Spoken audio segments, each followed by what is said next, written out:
Good afternoon, everyone, and welcome to The Forum, a weekly program of the Columbus Metro Club, where we cultivate the conversations and connections that drive Columbus forward. The Forum brings together visionary leaders, CEOs, members of Congress, college presidents, UN ambassadors, artists, and changemakers to examine issues that matter, exchange diverse perspectives, and forge connections that create a better Columbus. I'm Doug Buchanan, Editor-in-Chief of Columbus Business First. I'm also proud to serve as a member of CMC's Board of Trustees and Chair of the Program Committee. For those of you joining us by live stream, we're coming to you from the Ellis in Columbus's historic Italian village. So thank you very much to them and to the sponsors of today's forum, the Aloft Columbus University District, Encova Insurance, GBQ, Porter Wright Morris and Arthur, and Learfield Ohio State Sports Properties. Let's have a hand for those supporting the CMC. We also have a presenting sponsor of our live stream, the Center for Human Kindness at the Columbus Foundation, and our live stream and promotional partner is the Columbus Dispatch. And we're also grateful to the Ellis for hosting us. Every CMC forum takes a village, so let's thank those group of sponsors as well.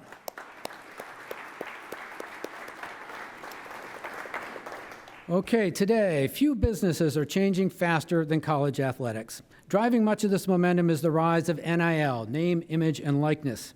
Deals that allow student athletes to earn money through sponsorships and endorsements. It's a game-changing shift that's reshaping the landscape of college sports.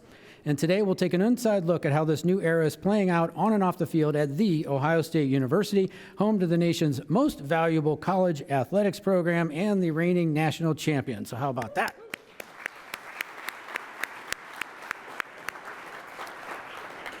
To introduce today's speakers, please welcome to the podium Ralph Smithers with today's sponsors, Encova Insurance. Ralph. Thanks, Doug. I appreciate that. Good afternoon. I'm Ralph Smithers, Jr. I'm with Encova Insurance. I am the AVP of Inclusion, Belonging, and Community Relations, and it's a real honor to be here today. And I want to just give a few very, very brief remarks about why this particular conversation is so aligned with our organization. So, first of all, Encova has been a sponsor of Ohio State athletics probably for as long as I've been around, which is a long, long time. And back when we were Motors Insurance, I first learned about the company from the radio jingles going way back. But there's even more, so I'm going to give you a few landmarks that you can identify. If you go to Ohio Stadium and you go to the Rotunda, you'll see the stained glass that was put in by our organization.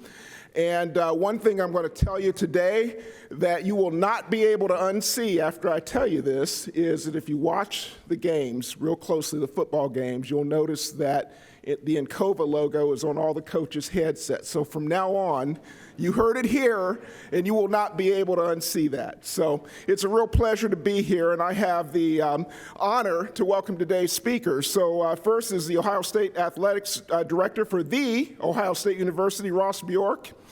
And also, thank you.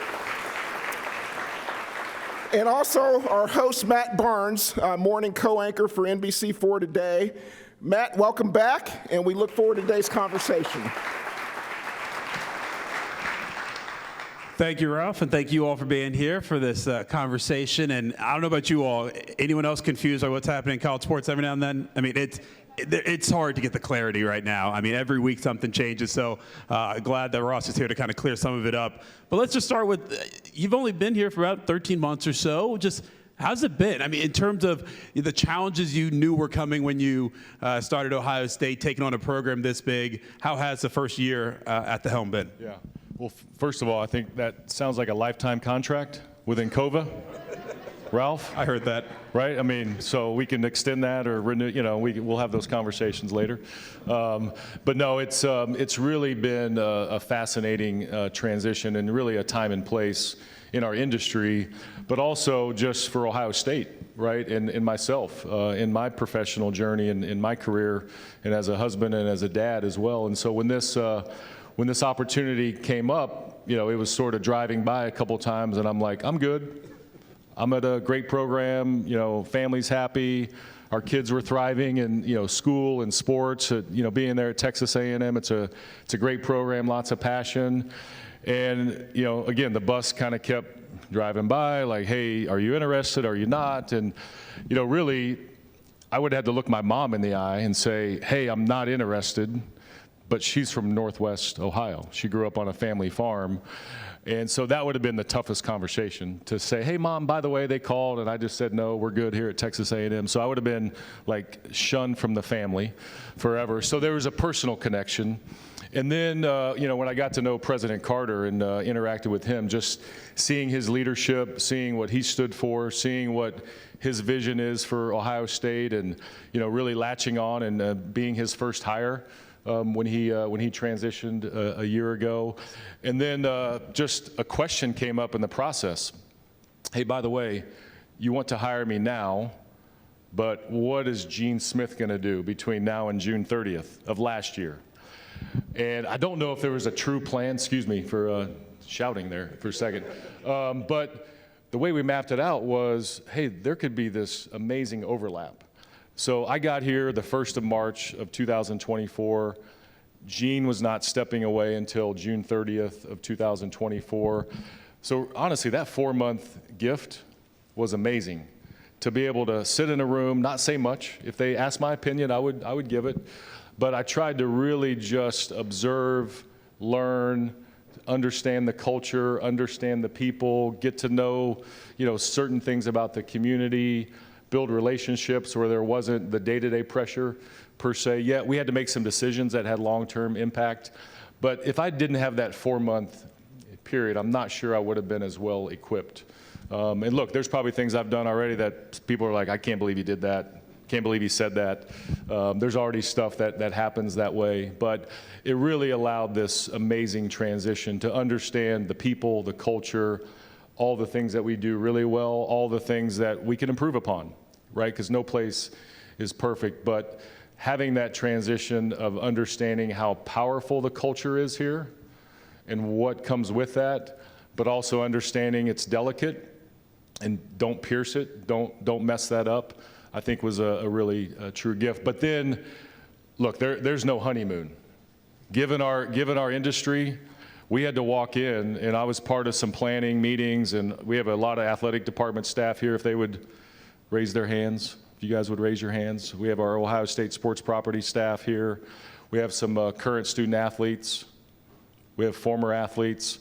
So there was already a lot of things in motion from a planning. So I was able to see some of that. But then you have to decide right away, what's going to happen with the house case settlement? How do we maintain 36 sports, but also thrive? How do we embrace commercial activity, right? We're adding scholarships. Some sports, we took less scholarships, right? So we had to walk in and make decisions right away. But working with the people, that's been the magical part of this. So a lot to it. We were just joking with Doug. He's like, yeah, you kind of set the bar high. And I'm like, well, that was lucky, right? I walked into that winning a national championship, but we won't take it back. We'll still take the national championship. But now it's like, how do we build upon it? How do we grow? But really the first year has just been an awesome experience for our family, professionally, personally. It's been great. I think most of the people in this room have gotten used to the name, image, likeness. That we've seen people endorsing different companies now. They're out in the community helping out with charities, whatever it might be. But what is new coming up this year is the revenue sharing. I think that's something that a lot of people are still kind of confused about. You all can now help pay the players from your own pot and per se. How much money is it? How do you decide how to divvy up the money? It's $20.5 million. Is that right? We almost need a whiteboard. Seriously. We could get out a screen and really, because there's a lot of complications to it, right? There's a lot of things that maybe aren't as well, known to the community or even some of our athletes, right? I mean, just because there's so many moving parts to this. But essentially what happened is there was a court case. There was a lawsuit that got filed 5 or 6 years ago called the House case. And it really called for that athletes should be able to receive compensation from universities. And if you look at the pro world, typically profits are shared about 50-50 between the athlete in the pro organization or the pro sports team. You know, in college, we've always had scholarship. And then we added cost of attendance, and then we added an academic award piece. And those numbers here at Ohio State were well over $30 million that we were supporting our student athletes in the form of scholarship. Well, this lawsuit called for they should receive revenue. And it really started out as there should be back payments to athletes over the last 10 years in football, men's and women's basketball. And that was it, because they drove a lot of the revenue. But moving forward, there was going to be an allocation of money that would come from the athletic department that we could give right back to the student athlete in the form of what's called institutional NIL payments. Revenue share is the buzzword, but that's really the definition in the court case settlement. So being at my previous stop, these conversations started happening in the spring of 2023 that, look, if we want clarity in our business, our enterprise of college athletics, we could take the risk and go to court and go in front of a judge, go in front of a jury, and what happens then? Does it become 50% on top of, $35 million on scholarships? Or do we try to have a roadmap where we can settle the case? So these conversations started happening, 2 years ago now. How do we settle the House case? What do the numbers look like? The plaintiff attorneys, they started out at a big number, and the way it's settled was it's a 22% allocation of the average revenue of the autonomy 4 conferences, Big Ten, SEC. Is anybody confused yet? Big Ten, SEC, Big 12, ACC. Ticket sales, college football playoff money, sponsorship revenue, licensing, right? Television revenue that we get from the Big Ten, average that across, and it's 22% of the average of all of those institutions. In the first year, that equals $20.5 million. So starting on July 1st of this year, in our budget, we allocated $20.5 million of revenue share dollars. To add even more confusion, we added over 90 scholarships because scholarships were also part of the settlement. There's always been this restriction. You can only have 85 football scholarships. You can only have 11.7 baseball scholarships. You can only have 22 scholarships. In women's soccer, we were always in a restrictive environment around scholarships. The settlement allowed for you can have as many scholarships as you want, but now there's a roster limit. So we added over 90 scholarships. So because we added new scholarships, that counted against the $20.5 million. So what we're spending in revenue share institutional NIL is $18 million for this year. It goes up 4% every year. There's look-in periods. So I'd say over the next 4 or 5 years, that number's probably going to be around $30 million. We came out back in the middle of June and announced that we will share that revenue with 4 sports: football, men's and women's basketball, and women's volleyball. We hope we can expand that over time, but as we start this, as we learn more about it, we chose their sports. Obviously, football is an obvious one, right? Market value. Men's basketball, same thing. But, women's volleyball is growing. That's an emerging sport. That's a big sport in the Big Ten. Lots of popularity, lots of TV viewership. We're hosting the women's NCAA Final Four, women's volleyball in 2027. I'm looking at Linda Logan over here from the Columbus Sports Commission. So volleyball for us, we thought was an investment that we should make. But the new scholarships, 23 of our sports have more scholarships than they had last year. Right, and so those are the kind of things that we had to invest, but it's taken more revenue, an expense sort of recalibration of how we spend our money. We have to think of things differently. There's just a lot to it. I give so much credit to our team for mapping a lot of these things out even before I got here, and then we had to plug and play and start making decisions. So that was a whiteboard exercise. Hopefully everybody kind of followed the math and the mechanics behind it. But even when I just saw you 2 weeks ago at a different event, something else happened. I mean, something happened after another thing. We had President Trump put out an executive order. I know the title of it said Save College Sports, but it had much more to it underneath that. What did that change for you all as an athletic department? Yeah, here's the fascinating thing is we settled the lawsuit for clarity in a roadmap, in a framework, right? But at the same time, you have up to 40 states that have a state law, including Ohio, and we pushed, even since I've been here, we pushed for a few changes to that state law. You have state by state law operating NIL environment. So some of those state laws conflict with the House case settlement. The only entity, like it or not, the only entity that can solve this is the federal government. They could have oversight of college athletics, a framework. How does revenue share be codified by the House case? How does employment status work? Right? There's a debate about should athletes be employees or not.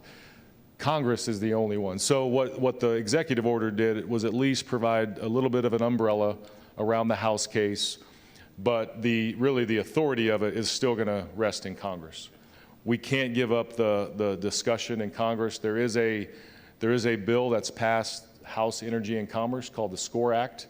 That's the farthest any bill has made it in the federal government process. Now we're going to go to a civics class. We just had a math class. Now we're going to go to civics. But they just passed this SCORE Act through the House. We hope it gets to the floor. It will have a fight in the Senate. We know that it'll be a fight in the Senate. How it gets changed, we'll have to. But the executive order at least showed, look, when we were at the White House in April, we were able to, engage with White House staff, with Vice President Vance. He's a Buckeye, big fan, right? And the president, and they care about athletics. They know that they need to help. So the executive order was a step in saying, we acknowledge it, we know we need to help, but we also have more work to do. So there's still, when you ask about, like, is anybody confused about college athletics? I think my staff is the one who, because they're dealing with this change on a daily basis. So there's still a lot of moving parts. There's still work to be done in the new governance structure called the College Sports Commission, which governs all the House case elements. We got such a late start that a lot of those pieces are not built. They have 3 staff members hired. They really need probably 30 to 40 people, right? So they're building this roadmap, and I've described it as we're not building the plane as we're flying it. The landing gear is already deployed, and we're like on the runway already, and we're still building the plane. So a lot of moving parts, but federal government intervention will have to happen. Otherwise, we're going to be in the courtroom. We need just authority to be able to set rules without being sued. Federal government can protect us on that. So there's just a lot of things that are still have to come to fruition. Let's add another another thing into this.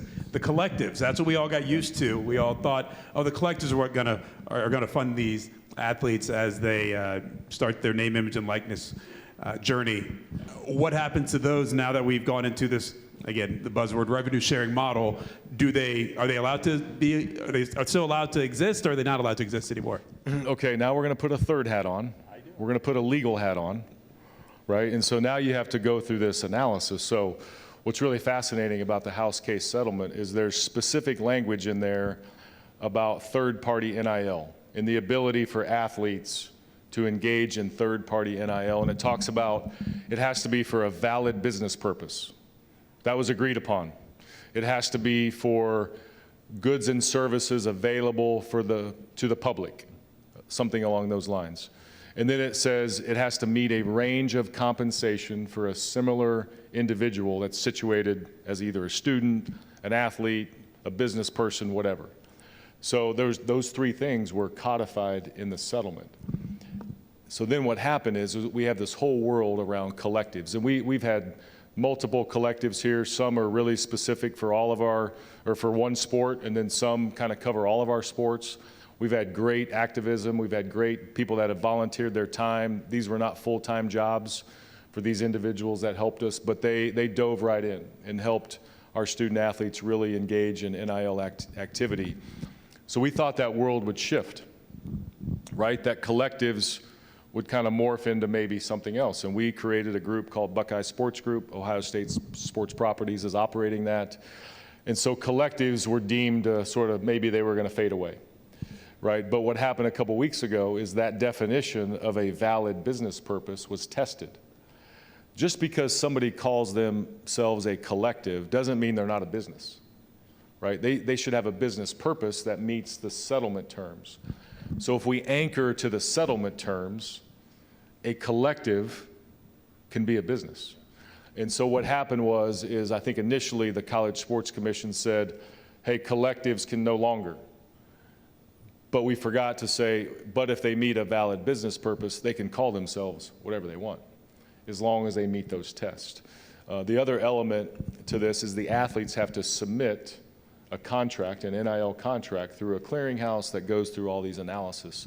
So there was look, it's been a bumpy start, right? And that's what gets confusing in the marketplace, like, wait a second, are collectives back? Well, look, they never went away from a business standpoint, but what happened in the last 4 years is we've had collectives, and again, rightfully so, that was the rules of engagement, basically could pay an athlete directly and have little sort of marketing engagement, right? And so it kind of became a pay-for-play model. And look, Ohio State, we've been in the game, and we embraced it because that was the rules of the game. Well, this is a shift, right? The athlete, again, has to have services that they give back to that business to meet the test that is in the lawsuit. So it's a little bit of a bump. We're getting clarity. We think there might be rules published and some of this coming out here in the next couple of days, but this was supposed to start up on July 1st. The settlement didn't get approved till June the 6th. And so now we're kind of in this race to kind of play catch up a little bit. So we believe there will be clarity. We believe that the market will be what the market should be. We believe we can have unique advantages here at Ohio State. We're deploying Buckeyes Sports Group. They're active right now in the marketplace to try to source, marketing agreements with athletes and businesses. There's ways for all of you to engage. We can share information. So these things all have to get built. And again, we're flying that plane as we're landing, or building it as we land it. And so there's just a lot of moving parts to get clarified. Until there is clarity, though, are you seeing different programs operating different ways? I'm not saying they're cheating or any way, because honestly, the rules aren't set right now. This is recorded, right? Yeah, exactly, yeah. Right, okay. I mean, are you seeing different programs act different ways in the way they're offering, recruits certain deals and money right now? Because it does seem like, from my eyes, certain programs are doing that. Yeah, look, that's the hardest part. When you sit in front of a coach and he or she tells you, hey, look, I just heard this about a program. This is what they're doing. One, there's no way to verify that, for sure, right? We can read a lot of things on social media. We can hear things kind of in the marketplace. So one, there's no way to verify. And then you might have an agent conversation that says, hey, this is what's going on in the marketplace. And look, we have good relationships with a lot of agents, but again, we can't see a database. We can't see what that is truly. So it adds to confusion. So I think what people have done in this gap, when, again, no clarity per se on July 1st, hey, we had the settlement on June 6th, the rules have not been published. What does enforcement look like on the back end? I think people are saying, you know what, forget about it. We're just going to go, sort of burn the ships. So is that sustainable? I don't think it is, right? And so, look, we should always be doing the right thing at Ohio State. That should be a leadership standard that we never waver from, while at the same time, how do we remain aggressive in the marketplace? That's why we have Buckeyes Sports Group. That's why our collectives, they never went away. They're still, those people, those executives, they're still engaged. Those entities are still up and running. So we have the ability, we've already pivoted on a few things. We have the ability to engage, but at the same time, no one knows, okay, in 6 months, does enforcement start ramping up? And all the people that committed those deals that were not part of the structure, what happens? That's a big risk, right? And so that's what we're hearing in the marketplace. That's what we're continuing to cross-check, continuing to ask for clarity. Again, like I said, maybe in the next couple of days we get some of these rules of engagement from the College Sports Commission. We've submitted deals through the clearinghouse that have got approved in hours. We've submitted deals that we're still waiting on.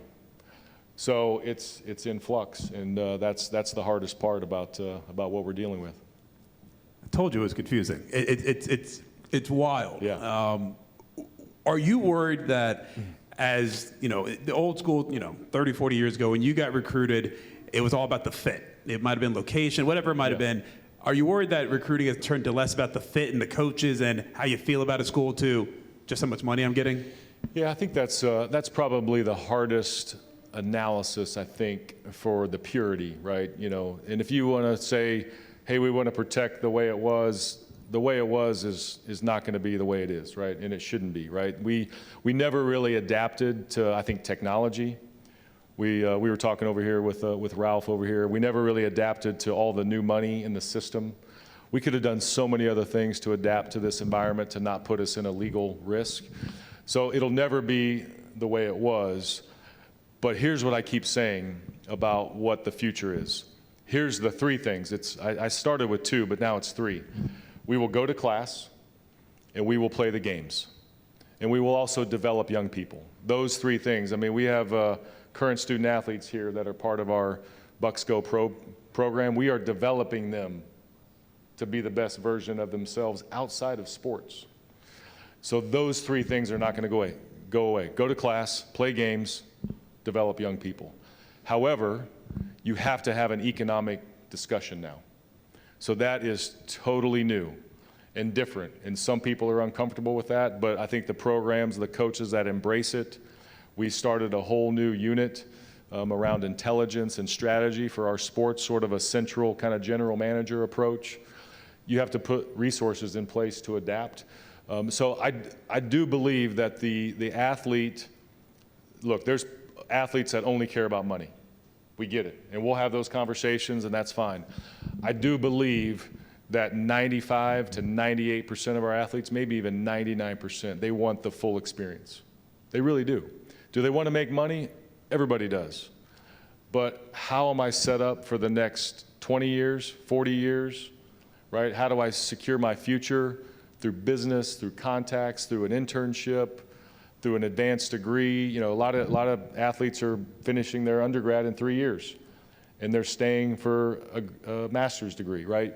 So we're providing so much opportunity that we can't lose that part of it. If we ever untether from the academic mission, then it's a whole new world. Presidents aren't going to agree to that. Board of Trustees should not agree to that. We should not agree to that. The public should not agree to that. We added professional elements, and that's okay. We can deal with that. But at the end of the day, it's education first. We have a 3.4 grade point average of all of our athletes. That's 1,000 athletes. It's the highest on record. Our football team had 1,000 APR score. The only program this past year that had 1,000 APR score. The GPA of football is like a 3.2, I think, which again, highest on record. So again, is it different? Are the economics part of the conversation? Yes. Can we embrace that at the same time, not forgetting about the mission and our values? Absolutely. And so that's, to me, the conversation that has to remain at the forefront. I know part of your job and part of the job of the head coach too is, with all this happening, with all the money going around with these teams, are you worried about players on the team comparing what they're getting, what they're not getting, the different sports, different athletes, they're constantly talking and feeling like it's fair or unfair? Did any of that become a problem? Did you notice in this past year, and not just football, other sports as well? It's just so much money, and for some, it's coming freshman year. They haven't even played it down or played a game, and they're automatically signing deals already. Have you seen that be a problem among the student athletes? It hasn't bubbled up. Do those conversations happen in the locker room? Of course. Look, our athletes are smart. They're sophisticated. I mean, we got athletes here in the room. They can probably tell stories. Those conversations happen, right? And I really believe that the athletes are sophisticated enough to say, look, the high-profile athletes, they have their market. If I'm a developmental player, then I have my market. I really believe that's part of it. Locker rooms have had disparity for a long, long time, right? In terms of either playing time, walk-ons, I'm on scholarship. So that part has been, but I think in this new world, it's just a more robust conversation. So I do believe that our coaches, part of their job now is to really be as transparent as you can, and handle the culture and the really leadership of your locker room more so than ever. The teams that are going to thrive, I think, in this new era are going to have a strong foundation. They're going to have honest conversations. They're going to have a great culture. So if there is a bump in the road, they can deal with it in an honest fashion. To me, those are going to be and that's going to be kind of a secret sauce. Managing, okay, here's revenue share and sort of roster value, but also I still have to compete. So the pressure and the execution, I think, have to go hand in hand as we move into this new era. So look, has it happened? Sure, there's been some bubble up, but in terms of a really robust problem, we haven't seen that. Another change in college athletics, it's been a few years now, it's the transfer portal. You can't look at any team, it seems like among Big Four, maybe even more, where from year to year, there's 25 to almost 50% changes on some of these rosters. Yeah. And that's fine. I think a lot of people were happy to see. If you're not happy in the situation you're in and you want to go somewhere else and get the opportunity, feel free to go. You used to have to sit out a year. I don't think a lot of people thought that was fair. Coaches can go on a dime. Players have to sit out. But are you worried how quickly it's happening? How, as you know, with the football team was in the middle of a playoff chase, and you had players in the transfer portal at the same time, trying to balance one to go to new school but be on the team they're on. What changes would you like to see to that part of college athletics? Yeah, if you really take a step back and you couple NIL and really kind of unregulated environment with unlimited transfer opportunities, that's really what we're dealing with, right? And when you combine those two, it creates fear, angst, uncertainty. Who's on my team? Is this person coming back, right? So that's never happened in the history of college athletics where you couple that together. I remember the world, even when I first became an AD, where you would have to sign, somebody wanted to transfer.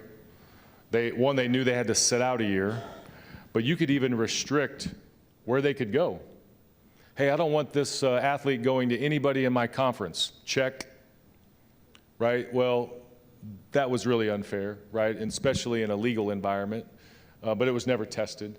And then it became, well, okay, we can't restrict that anymore, but you still have to sit out a year.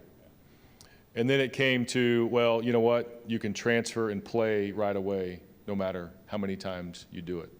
And so that's the world that we're in. And really, I was on a couple transfer working groups in previous stops, and we were always told least restrictive environment, which again is the right thing to do.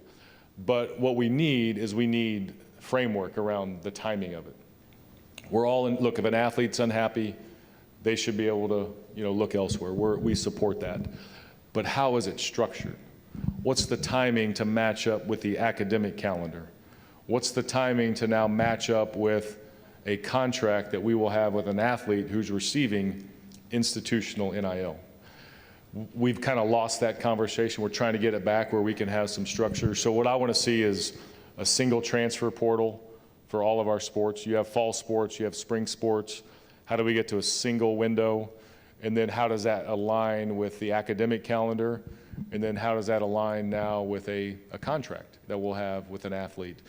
So I think we can make some progress. Everyone acknowledges that there's an issue around the timing, but now we have this, I could give you a whole list of stuff we've dealt with, but now we have this governance conversation.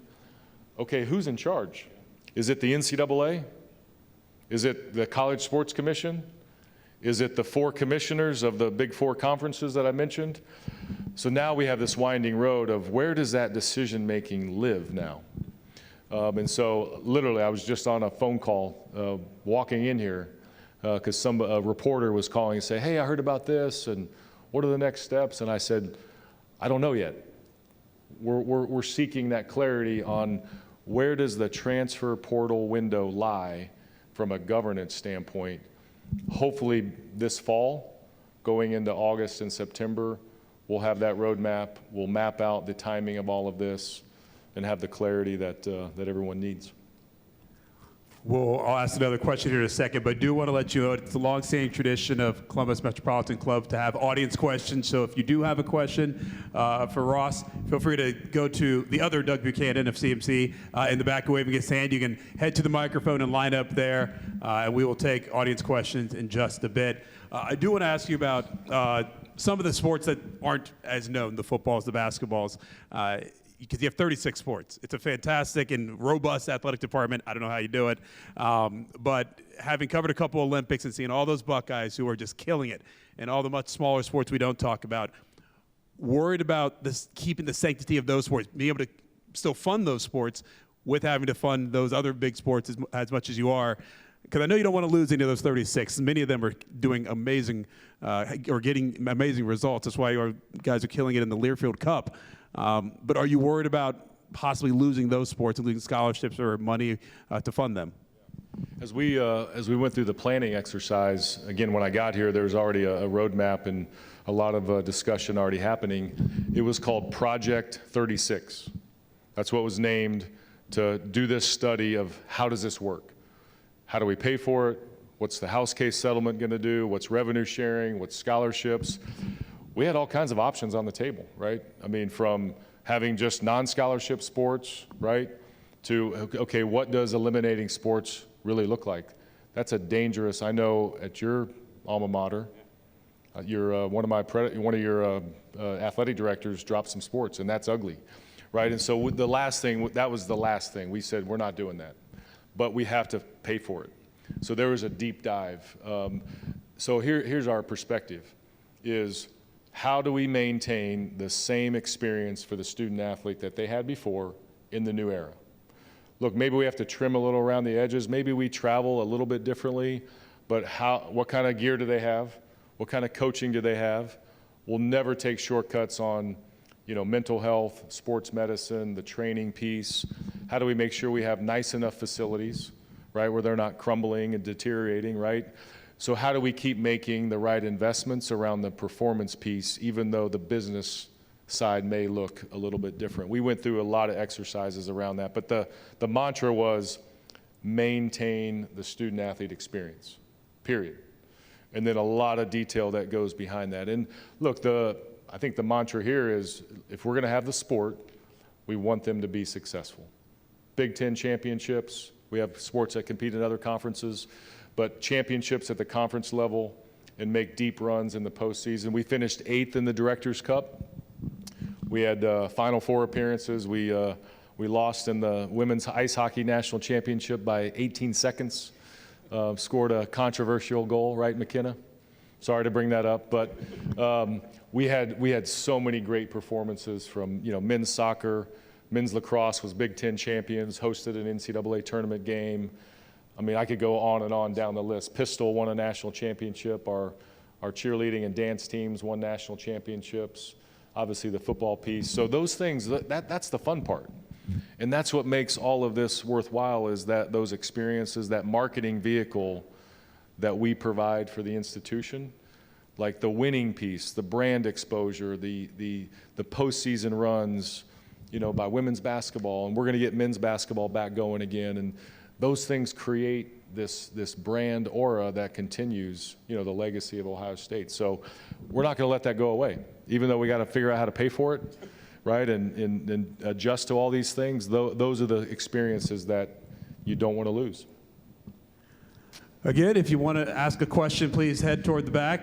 If you do have a question, I just want to remind you, questions end with a question mark. So let's just go up there and pontificate about how much we don't like that team up north, or whatever it might be.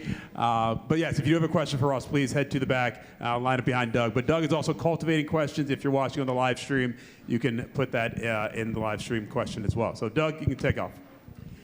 Matt, thank you very much. And Ross, thank you very much. Great conversation. Matt, you stole my line. Thank you. Yes, questions do end in a question mark. Great questions at CMC can also be asked in just a few seconds, so we can get to as many questions as possible. If you're watching online, please type your questions into the chat. We'll try to get to as many of those as we can too. I'll launch us off with this one. Is there any discussion about making restitution to former athletes who didn't benefit from NIL? So as part of I did not mention this part of it, the house case settlement has back payments. It goes back a 10-year period, and that's really a antitrust window. Is there any attorneys in the room that can help me on this? Luke is. So that's really the antitrust window. So it couldn't go back any longer than that. So athletes, they had to go to a website. There's a website that was published. Athletes could go sign up for back payment. And there's a different calculation. I think it was over 300 and some thousand athletes have signed up for back payment. That number was $2.8 billion minus attorney fees. And so whatever was left over, around $2 billion is being shared. Did you get any? No, you're past the window. No, I got none. But so restitution was already covered by the House case settlement.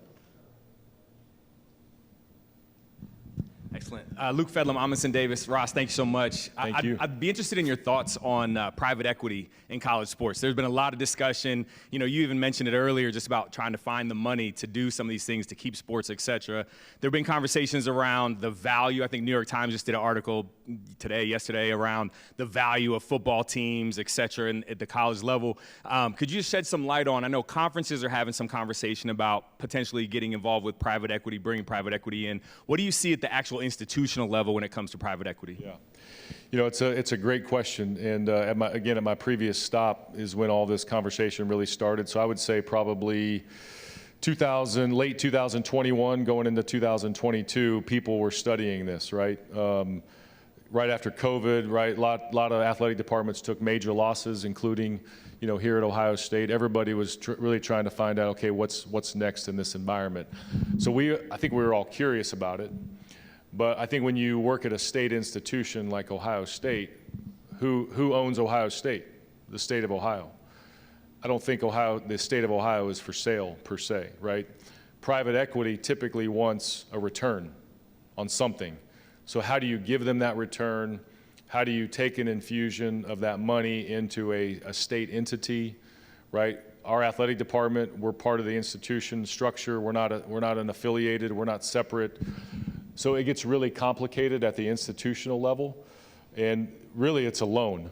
We can finance a lot of things at Ohio State. We have a great wherewithal to do that. So institutionally, I think it's really hard.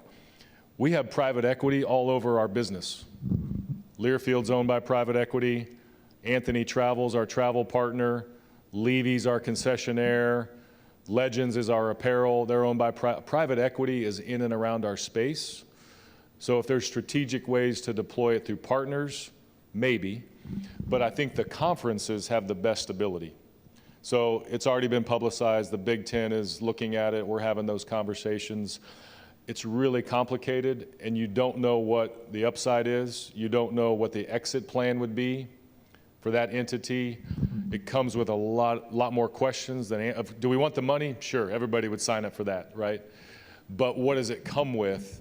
Those are the things that we have to continue to analyze. It's not going to go away, but the fact that no institution has done it yet means it's really, really complicated and really hard. Good question. Thanks, Luke. So you kind of expanded on this a little bit, but you talked about NIL and the effect in the recruiting world and bringing athletes to colleges. Do you think we'll get to a point with some of the contracts we're seeing with some of these players coming in, especially in the football world, where you're looking at, you know, the amount of money these guys are getting? You look similar to kind of modeling off of like the NFL, right? Do you think they'll ever get to a point where there'll be a cap in college football for NIL for athletes? And then, you know, how does that affect the recruiting aspect of it for some of those smaller schools who don't have the cap space, like your Ohio States, you know, Alabama and Georgia's?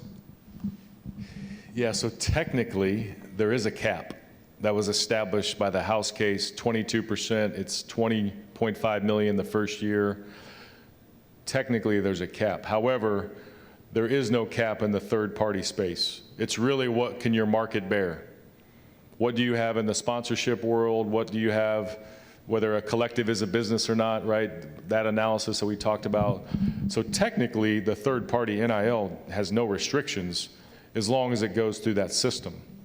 What you're seeing, kind of based on what Matt had talked about, like who's following those rules? Are people just ignoring those things?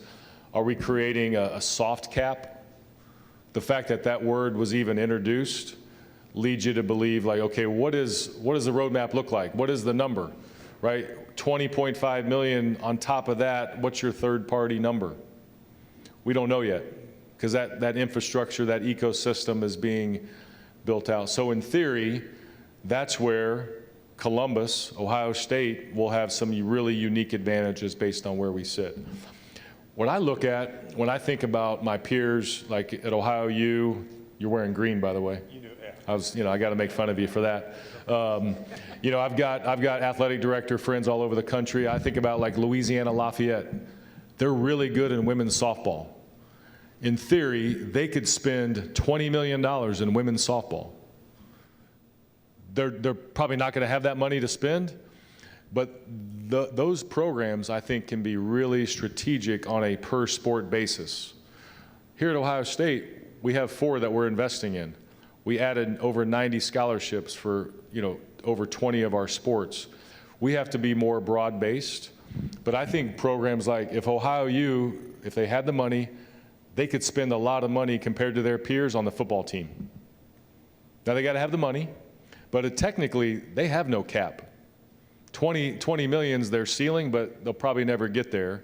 So I think you'll see a lot of niche programs really evolve. We're concerned in our conference about Johns Hopkins lacrosse. They play Division III in every sport except 2, men's and women's lacrosse. In theory, and Taji, I'm looking at Taji, he's on our lacrosse team, they could spend $10 million in men's lacrosse.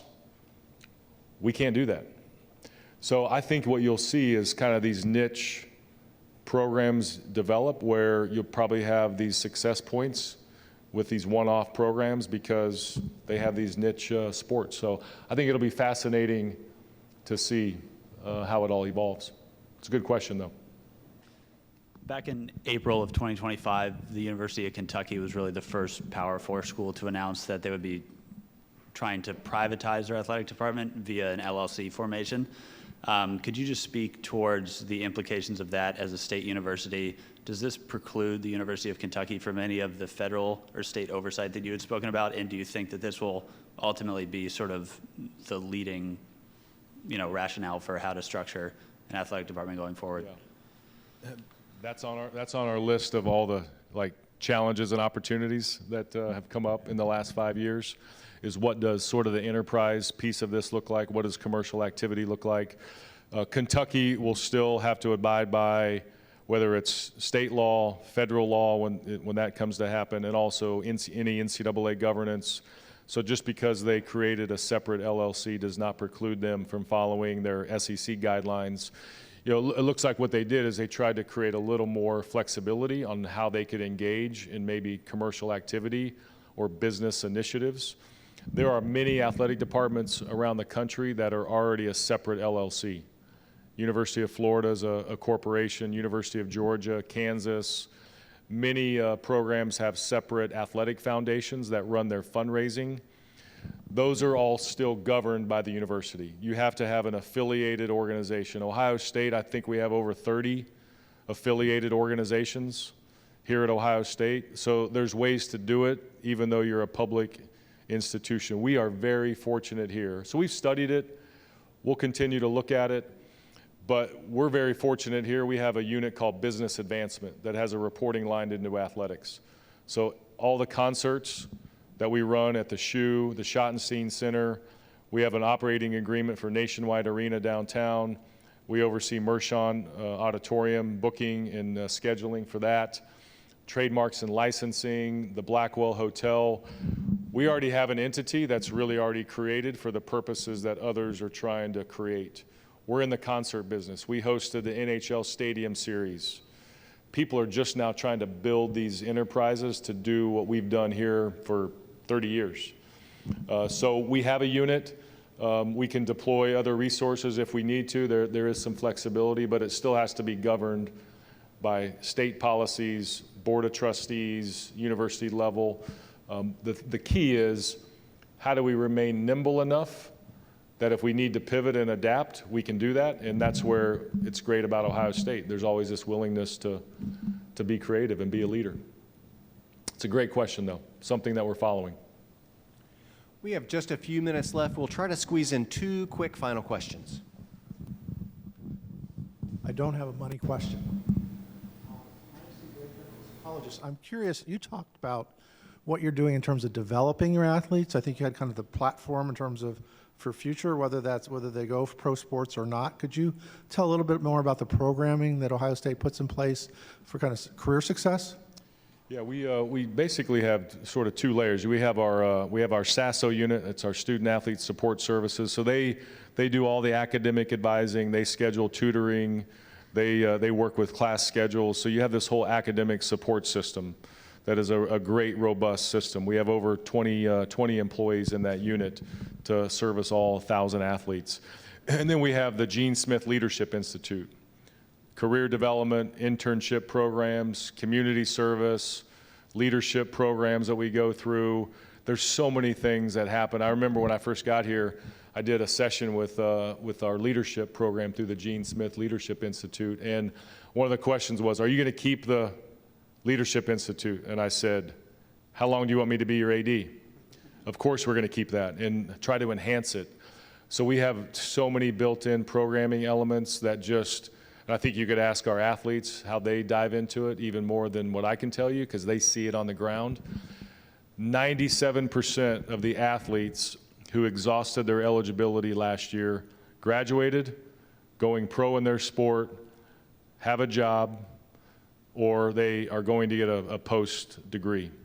The 3% had something in the works. They just hadn't landed it yet when we did the calculation. So we have an amazing platform to support our student athletes. Thanks for asking that question. Thank you, Ross. This could be a challenging one to answer in 2 minutes, but what do you think the business of college athletics will look like 5 years from now? Yeah, gosh. Yeah, 5 days from now, right? What's going to happen next week? Or maybe something's already on Twitter that we haven't caught yet. You know, look, I really believe that we have to have the clarity. We have to have the durability of our systems. Because if we don't have that, we're going to be in this state of flux for the next 5 years. So I do think we'll get the durability, we will get the clarity, we will get back to sort of the center of what this is all about, the academic piece, the student development. Yes, we want to win. Yes, there's money, there's economics, there's conversations. I think you'll see even more layers of the financial arrangement between the athlete and the institution. Again, maybe more robust contracts. Perhaps we'll have clarity either by the government or the National Labor Relations Board about should athletes be employees or not. And people have different opinions on that, and some people think that's an easy pathway. It comes with a lot of complications, but I think we'll at least have clarity on that piece of it. I think the NCAA will kind of constitute themselves into championships, sport rulemaking, and you're going to continue to see an evolution of the College Sports Commission. That'll become more robust. And so those are the kind of things I see in the future. But again, the things that are not going to go away, education and games, that part will remain constant. But those are the things I see. We need clarity. We need guardrails. We need parameters, whatever you want to call it. And those things are coming. It's just not coming fast enough to move at this pace. I'm going to add one quick question behind that. Do you see an expansion coming to the football playoff and March Madness? Well, how much time do we have? A minute. You know, I do. The March Madness thing, I think, has been kind of set aside right now, but I do think there's going to be continued pressure. The automatic qualifying piece, the fact that 32 have automatic qualifying spots on there's just a lot of good teams that are being left out. So I do think you'll see an expansion that's kind of been set off to the side until we get through some of this governance. Eventually, I think there'll be too much pressure not to expand the college football playoff. Right now, there's just not an agreement. You know, the Big Ten, we have our perspective. The SEC has their perspective. Those two conferences hold the authority to make the decisions. The ACC, you know, they're at the table, but they don't have the authority. The Big 12, same thing. So between Commissioner Petiti and Commissioner Sankey, I do believe that we'll get to a point where we can agree on parameters, but it may not happen this fall. So we may go into the first couple years of a new era with 12 teams, but eventually content is gold. People want live college football games. They want high-level games. There's going to be even, again, more pressure on money. So we will need that revenue to fuel the system. So it's going to expand. I think it's just a matter of how and when. If you have any opinions, feel free to talk to Ross after. I'm kidding. Don't do that. Can you give him a round of applause? Thank you, Ross. Appreciate it. Thank you all. Appreciate it. Go Bucks.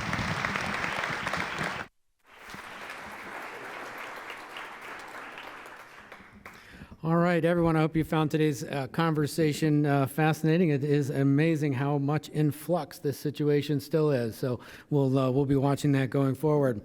I want to thank again the sponsors of today's forum, the Aloft Columbus University District, Encova Insurance, GBQ, Porter Wright Morrison Arthur, Learfield Ohio State Sports, the presenting sponsor, the Center for Human Kindness at the Columbus Foundation, and our live stream and promotional partner, the Columbus Dispatch. How about a hand for them?